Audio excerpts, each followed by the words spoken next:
Hello, everybody. It is John Casey with another MQ moment from Too Logical. And of course, these MQ moments are designed to explore the life of an ordinary individual who made themselves extraordinary. And today's subject is Dr. Mae Carol Jemison. And here's her quote that caused me to want to do a little bit more research into her backstory.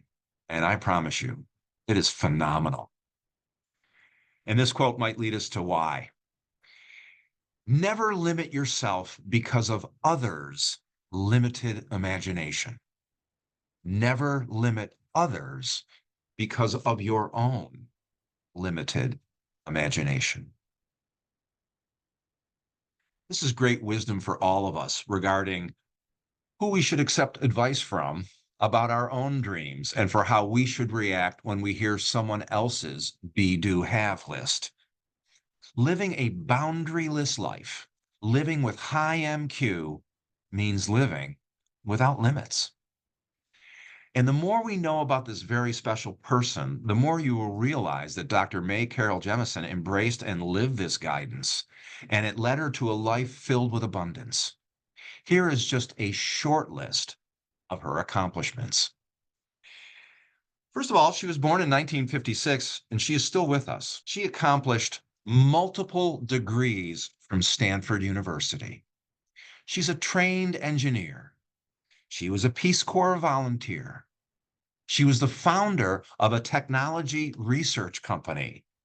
She's an author of multiple children's books. She's been a professor at Dartmouth and Cornell. She has a medical degree from Cornell. She's a physician. She's a NASA astronaut. She's the founder of a not-for-profit educational foundation. She is a member of the National Women's Hall of Fame.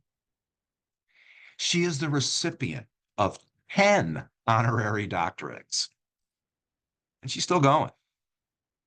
For those of us who know about motivational intelligence and have worked on increasing our MQ, we know that most limits we place upon ourselves or others are imaginary, and we have the ability to overcome them. Here's another quote from her. Once I got into space, I was feeling very comfortable in the universe.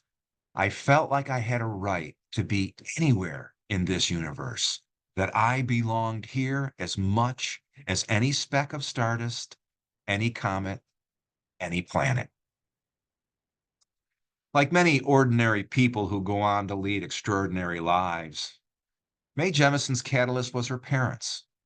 Even though her father was a janitor for a not-for-profit organization and her mother worked most of her career as an elementary school teacher of English and math, they never put any limits on their children. They encouraged curiosity and dreaming big. Mae spent a considerable amount of time in her school library reading about all aspects of science, especially astronomy. However, her teachers were not necessarily so encouraging. When speaking about her dreams to be a scientist, she was continually steered to nursing. She overlooked it. She also kept the irritation she felt for not seeing any female astronauts on the Apollo missions to herself, but quietly set a goal as she watched Nichelle Nichols playing Lieutenant Uhura on the original Star Trek. On September 12th, 1992, Jemison and 6 other astronauts went into space on the shuttle Endeavour. This voyage made her the first African-American woman in space, where she spent 8 days as a mission specialist. She signed on each 12-hour shift with the words of Lieutenant Uhuru, "All hailing frequencies open." The payoff for her and so many other young Black women was a lot more than circling the globe 127 times. She definitely belonged. She believed in her ability to fulfill her dreams. She reached for the stars and touched them.